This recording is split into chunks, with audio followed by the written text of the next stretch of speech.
semble dire au gouvernement peut mieux faire. Vous allez les entendre tout à l'heure. Hier, 10 décembre, la journée internationale des droits de l'homme. Plusieurs manifestations ont meublé la célébration de cette journée.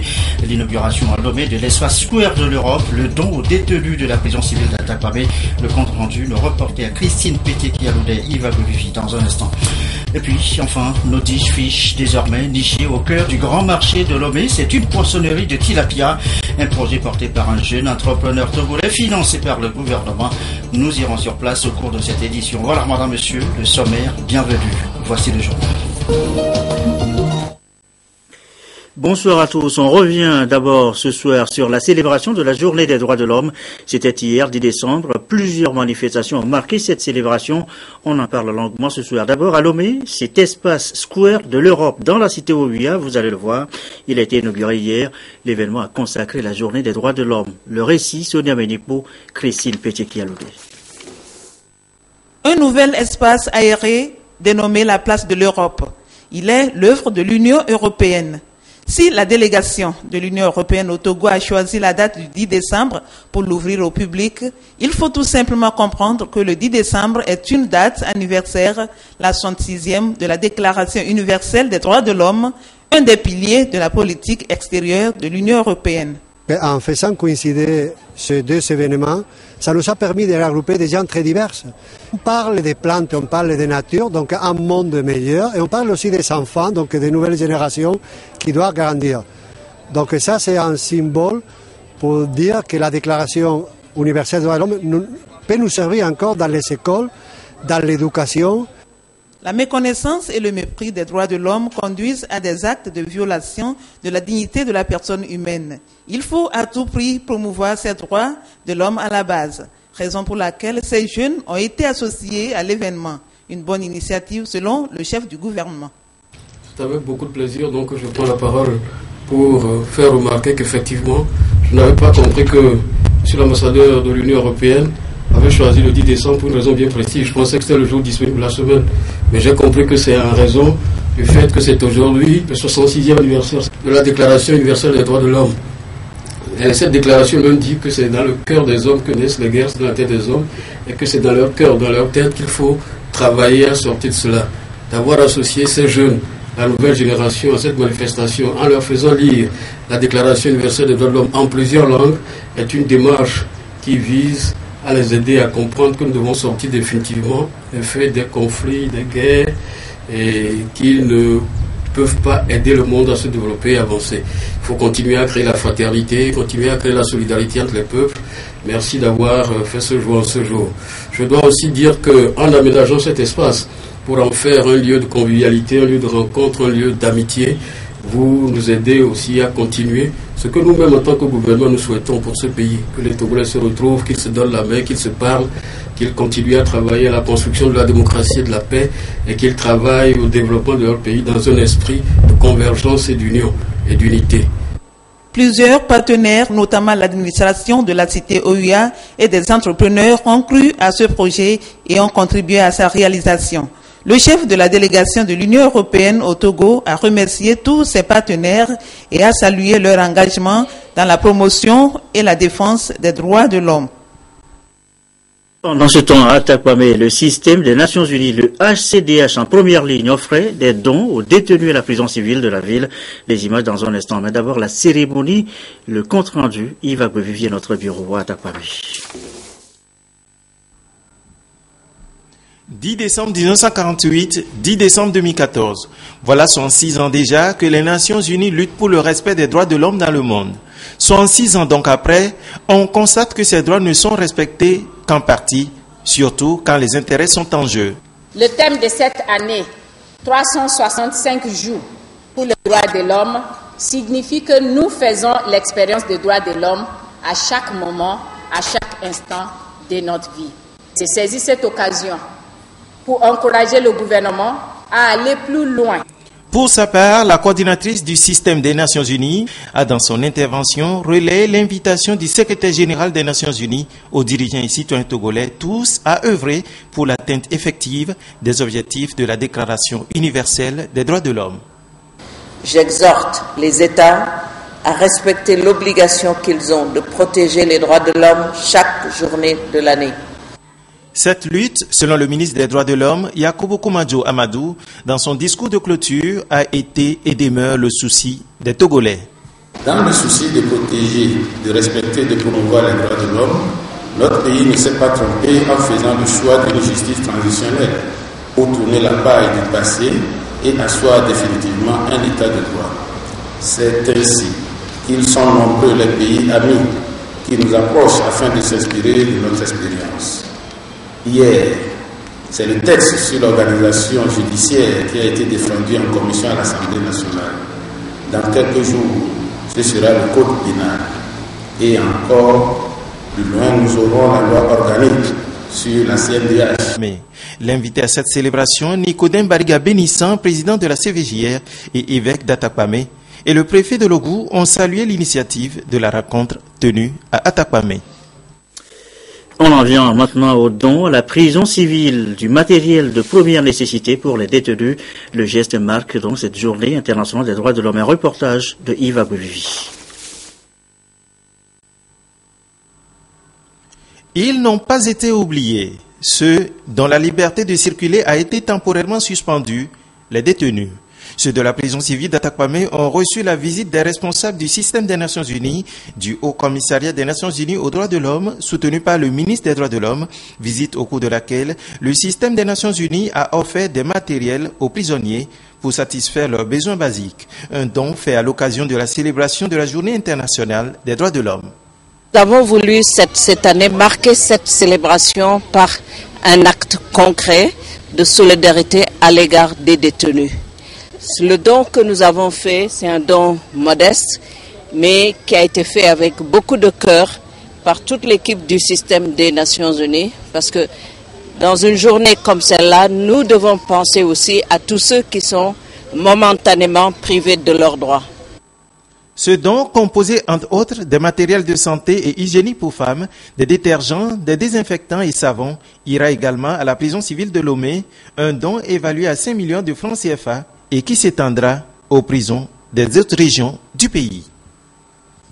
La justice, précisément maintenant, il vous est peut-être déjà arrivé dans un tribunal de tomber sur des individus qui prétendent vous aider pour vos dossiers au tribunal.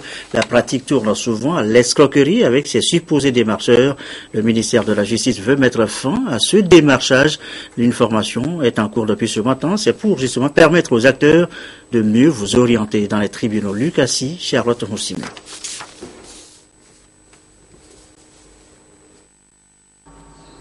Quand un justiciable se rend dans une juridiction, très souvent il est désorienté parce que méconnaissant ses droits ou les procédures judiciaires. Il se retrouve alors à la merci de certains individus appelés démarcheurs qui l'entraînent dans des démarches sans issue.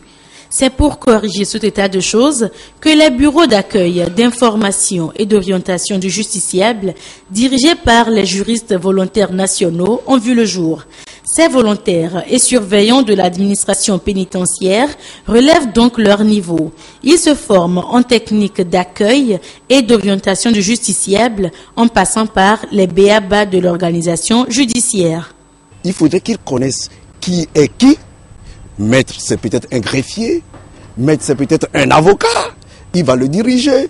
Alors, monsieur le président, président de quoi? Du tribunal, il sait comment le diriger. Ou quelqu'un arrive dans une juridiction, il pose une question, il a un interlocuteur capable de l'orienter.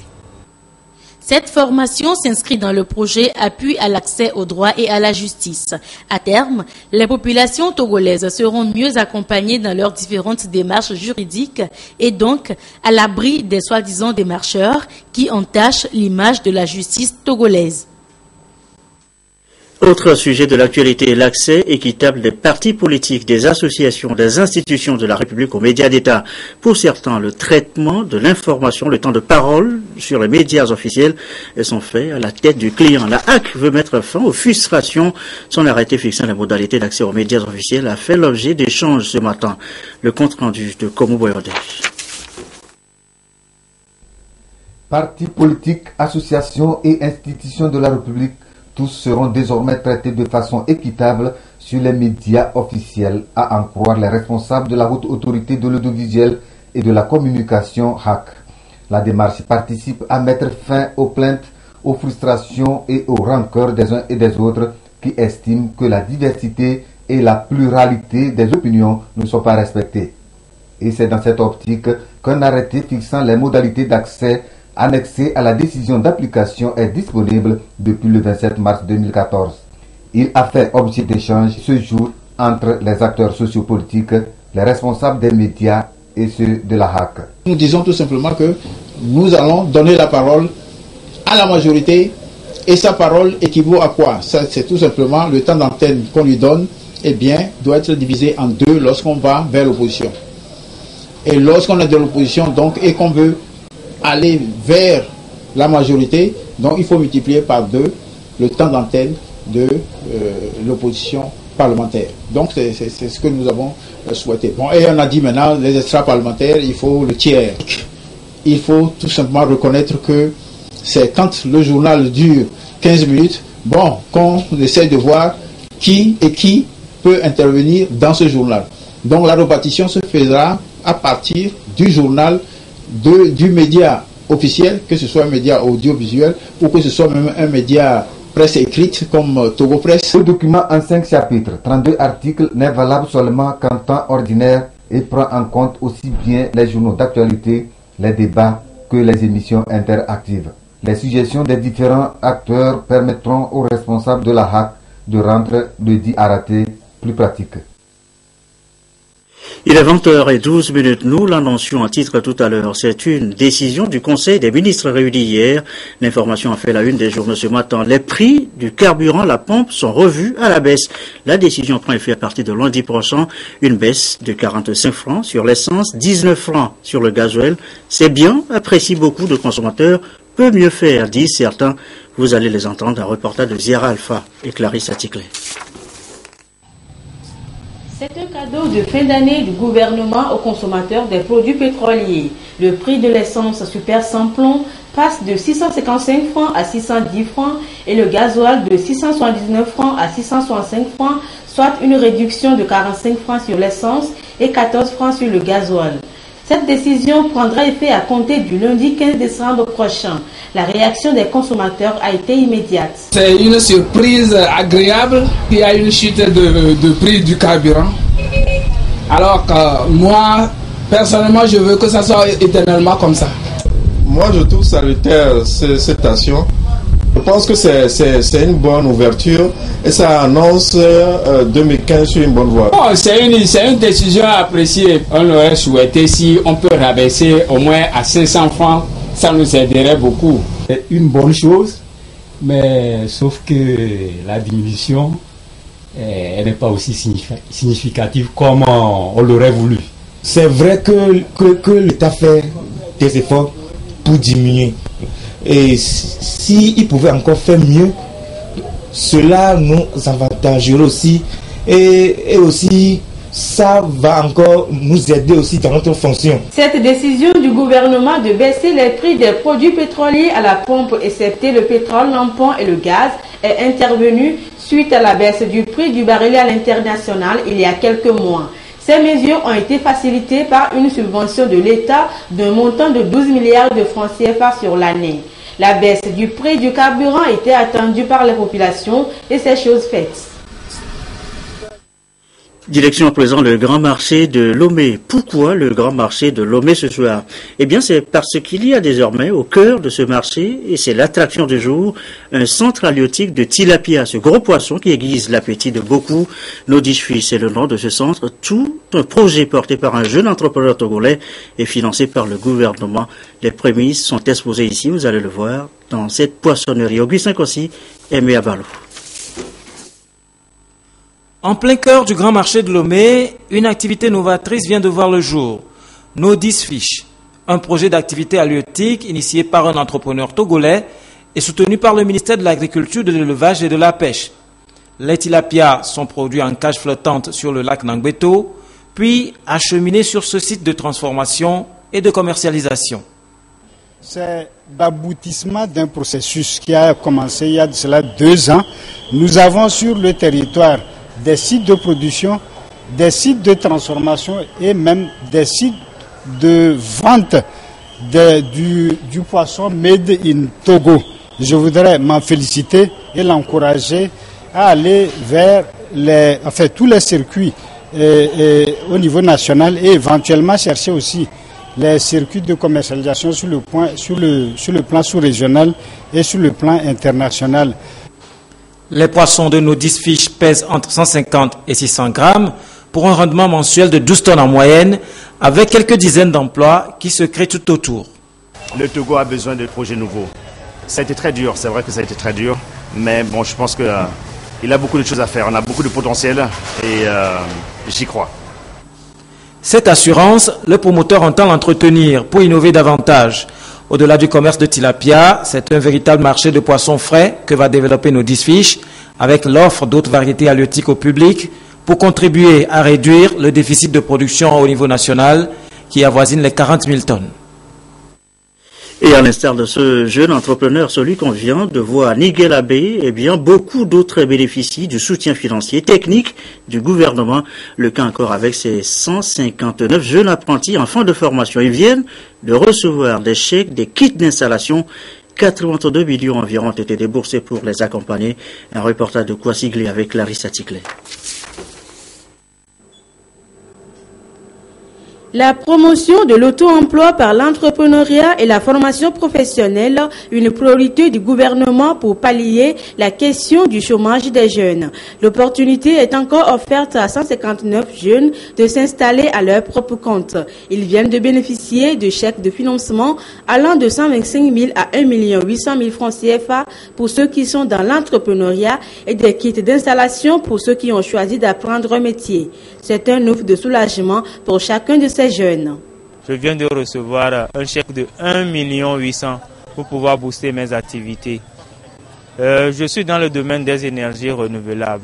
Aujourd'hui, nous sommes vraiment confrontés à ce déficit d'énergie sur le terrain. Dans le lot, 100 jeunes sont bénéficiaires de crédits jeunes entrepreneurs mis en place par le Fonds d'appui à l'initiative économique des jeunes FAEJ.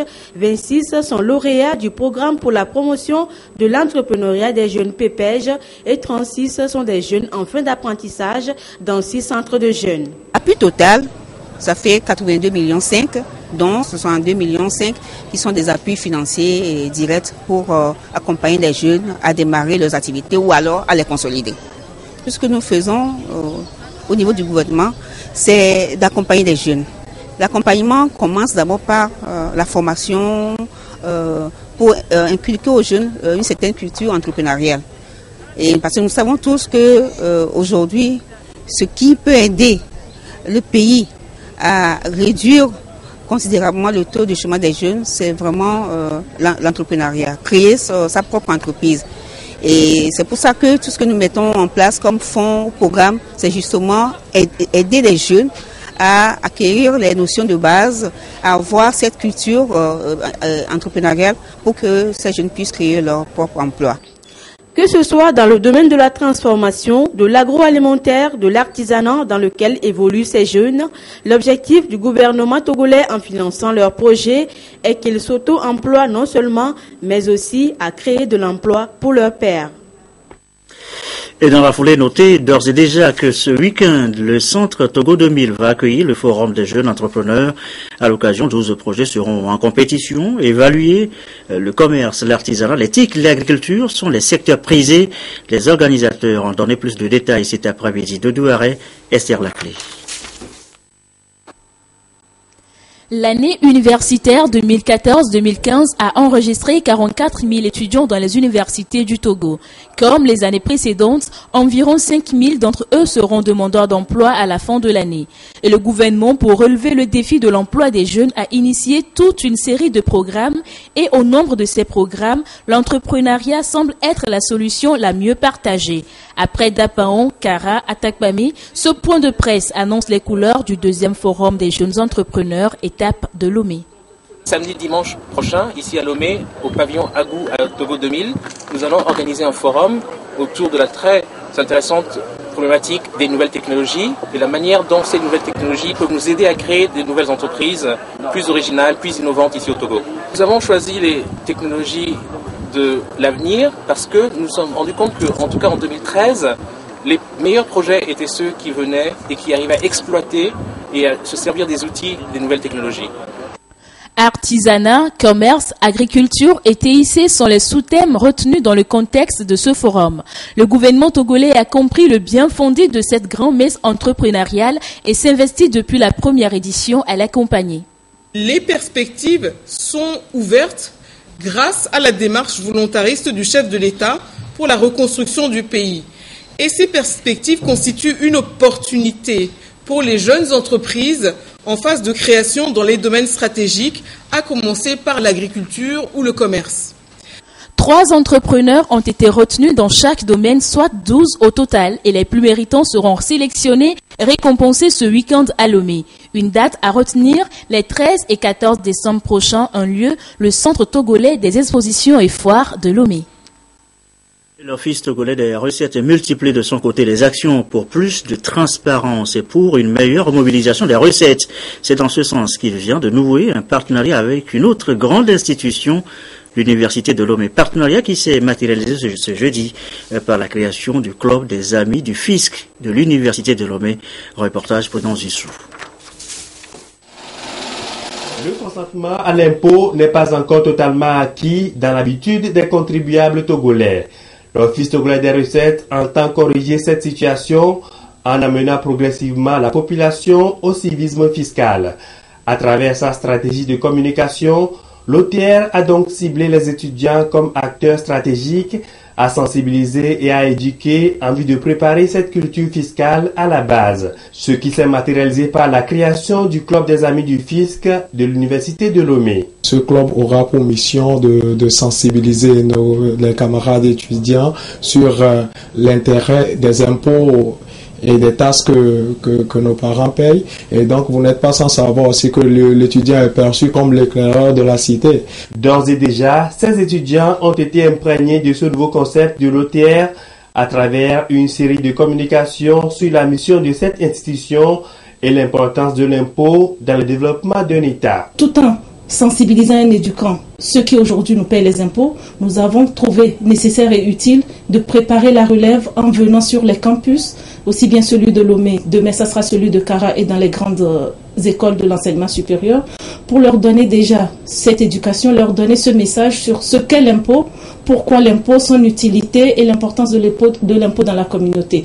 Le Club des Amis du Fisc est donc une opportunité d'éducation au consentement à l'impôt au niveau de la jeunesse, relève de demain. Dans le reste de l'actualité, le développement de la préfecture de Tchaoudjo au centre d'une rencontre samedi dernier à Sokolé. Les grands axes du plan concoctés par les cadres de cette préfecture ont été revisités à l'occasion. Les précisions de la marque Bojona. Le plan de développement de la préfecture de Tchaoudjo PDP adopté le mois dernier pour une période de 5 ans interpelle les cadres de la préfecture pour une mobilisation des ressources. Cette rencontre présidée par le ministre de l'Agriculture, de l'Élevage et de la Pêche, Urokura Agadazi, a permis d'étudier les grands axes de ce plan de développement. On s'est retrouvé à Tchaoudjo pour analyser point par point. 3 axes majeurs ont été retenus. Le premier axe, c'est promouvoir le développement social participatif. Le deuxième axe concerne la promotion du développement des secteurs à fort potentiel économique. Et le tout dernier axe, c'est le développement des infrastructures, que ce soit les marchés, les bassins, les retenues d'eau, les magasins de stockage. Bref, voilà tout le panel dans lequel les actions vont se dérouler. Le ministre Agadazi a saisi cette occasion pour discuter avec le public de la situation politique du Togo. Nous avons échangé avec nos parents et qui ont encore réaffirmé le soutien qu'ils entendent apporter au chef de l'État pour tous les efforts qu'il a entrepris pour améliorer véritablement les conditions de vie des populations sur l'ensemble du territoire. Des échanges ont permis aux participants de comprendre comment fonctionne le PDP et comment le mettre en pratique. Les sports, comme chaque jeudi, nous y sommes encore et c'est avec Claude. Claude, bonsoir. Deuxième édition du tournoi Open Future de tennis. La 5e journée a été disputée hier. Hier soir, cette 5e journée a été malheureusement fatale pour les tennismen africains engagés dans la compétition. Hier, ils ont été tous éliminés, comme l'a constaté Martin Sandani. Mankoubi. Les passionnés de la petite balle jaune ne cessent de savourer des rencontres depuis lundi sur les cours de la Fédération togolaise de tennis pour le compte de la seconde édition du tournoi Open Futurist. Des rencontres qui réjouissent les organisateurs. On est satisfait parce que déjà on a un Togolais hier qui a gagné un point ATP, et Missodé Kokou. On a un Béninois hier qui a gagné un point aussi ATP, on a eu un Ghanéen qui en a gagné, on a eu un Malien. Donc tout cela, déjà au moins 4 personnes, c'est très important parce qu'il y a des fois on a gagné, on n'a même pas un qui a. Donc déjà, on les dit tous chapeau, c'est vraiment important. Ça veut dire si on peut pousser ces jeunes, on va avoir de bons résultats, on va avoir bientôt des bons joueurs. Malheureusement, tous les Africains quittent le premier tour éliminé hier après-midi. Pour le second tour qui démarre la semaine prochaine, d'autres Africains, dont le Togolais Logo Martial, entreront en compétition. Claude, lentement mais sûrement, la 30e édition du championnat militaire et paramilitaire de football s'achemine vers la fin. La phase de poule du championnat s'est achevée aujourd'hui. Les quarts finalistes sont la police nationale, unité organisatrice, le corps des sapeurs-pompiers, le premier BIR, la gendarmerie nationale, le troisième RIA, le RPC, le RCGP champion en titre et le corps de surveillance des agents pénitentiaires. Après la pause de demain, la compétition reprend samedi. Mondeskouma. Nationale, unité organisatrice de la compétition, termine première de la poule A avec 9 points plus 11. Elle est suivie du corps des sapeurs-pompiers, 6 points plus 1. La marine nationale, 4 points moins 6 et le corps des gardiens de préfecture, 1 point moins 6, respectivement 3e et 4e sont éliminés. Le premier bataillon d'intervention rapide, premier BIR, et la gendarmerie nationale sont les qualifiés de la poule B. Le premier BIR est leader avec 7 points plus 8. La gendarmerie nationale, 6 points plus 1, est deuxième. Le RBRA, régiment blindé de reconnaissance et d'appui, occupe la 3e place et la douane togolaise est lanterne rouge avec seulement 1 point, moins 4. Les poules C et D à 5 équipes dégagent elles aussi chacune 2 qualifiés. Ainsi, le 3e régiment interarmes, 3e RIA, 9 points plus 7, et le régiment paracommando RPC, 7 points plus 17, ont obtenu leur billet pour le second tour dans la poule C. Au niveau de la poule D, le double tenant du titre, le régiment commando de la garde présidentielle RCGP, 10 points plus 6, et le corps de surveillance des agents pénitentiaires, 6 points plus 2, sont les qualifiés. En quart de finale, la police nationale affronte le RPC, le premier BIR s'oppose au corps de surveillance des agents pénitentiaires, le 3e RIA se mesure au corps des sapeurs-pompiers et le RCGP joue la gendarmerie nationale. Merci Claude Amar, merci Claude. Bientôt la fin de l'année, moment de vœux. Ça commence déjà la semaine prochaine avec la cérémonie de présentation des vœux au chef de l'État. Voici d'ailleurs le programme que nous déroule Joseph Amégan.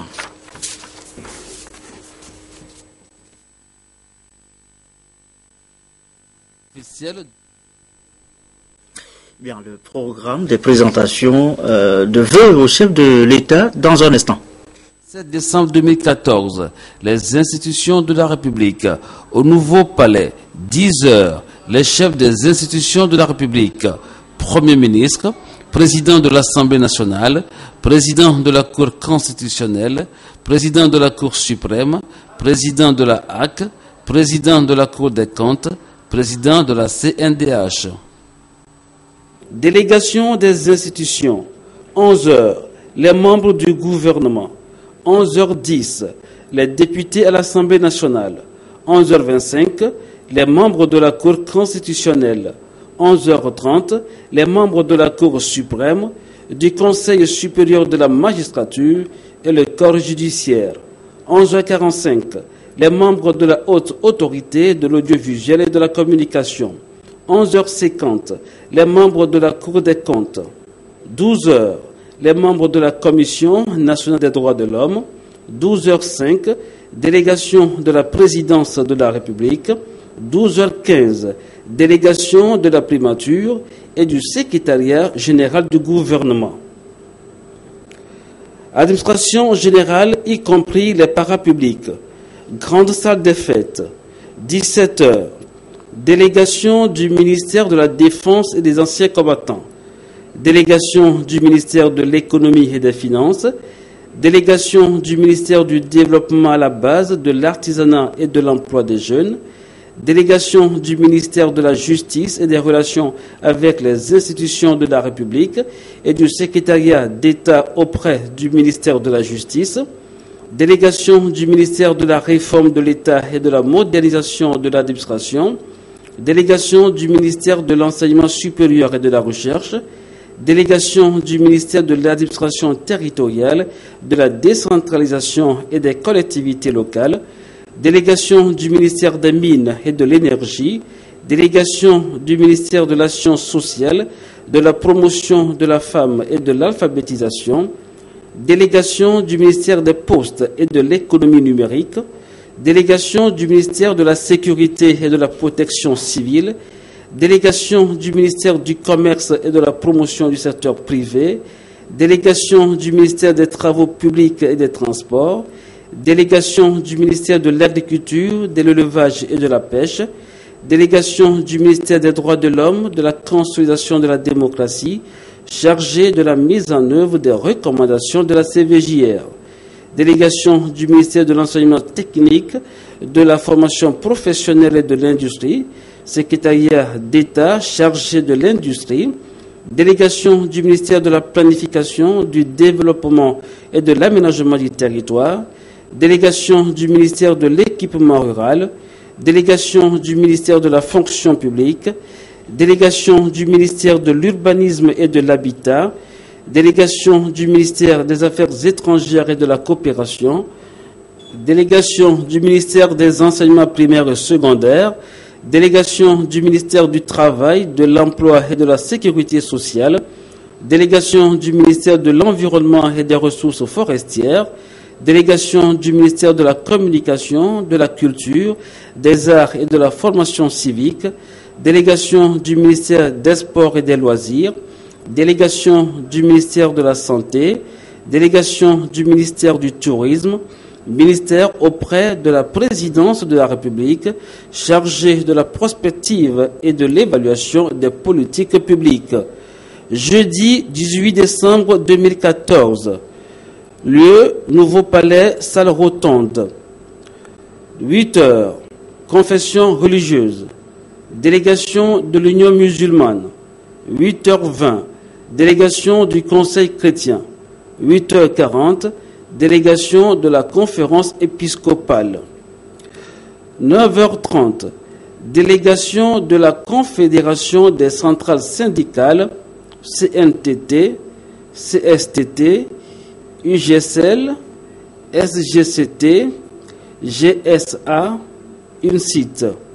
10h30, délégation des ordres professionnels, architectes, urbanistes, médecins, dentistes, pharmaciens, vétérinaires, Chambre nationale des notaires, Ordre des avocats, huissiers, commissaires, priseurs. 11h15, délégation des organisations de la société civile, REFAMP, GF2D, FONCTO, UNCTO, Association des retraités, Conseil national consultatif des personnes âgées, Conseil consultatif national des enfants, Fédération togolaise des associations de personnes handicapées, Fédération des organisations de défense des droits des enfants du Togo. 12h30, délégation de la chefferie traditionnelle.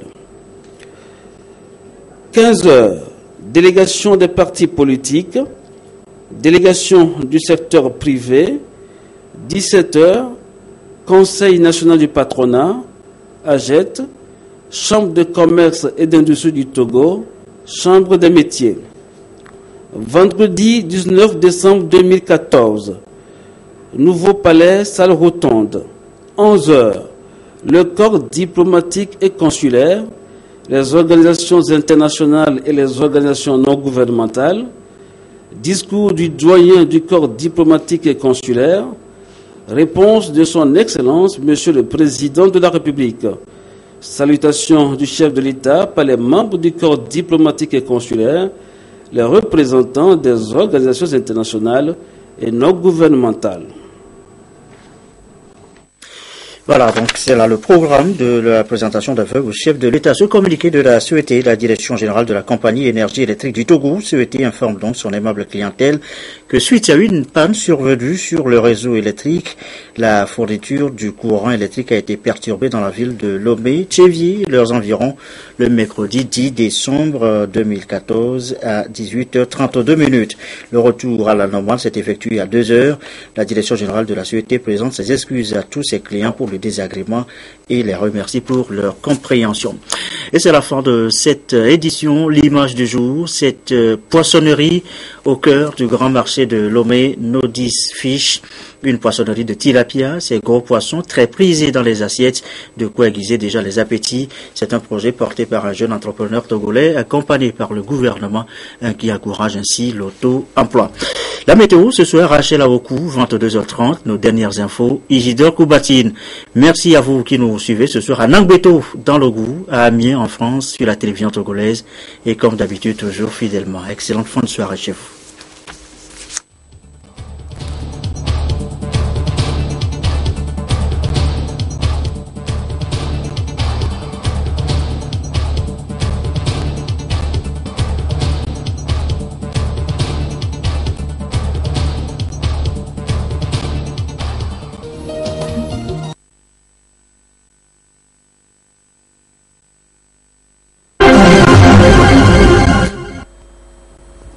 Bonsoir à toutes et à tous, c'est un plaisir de vous retrouver en pleine forme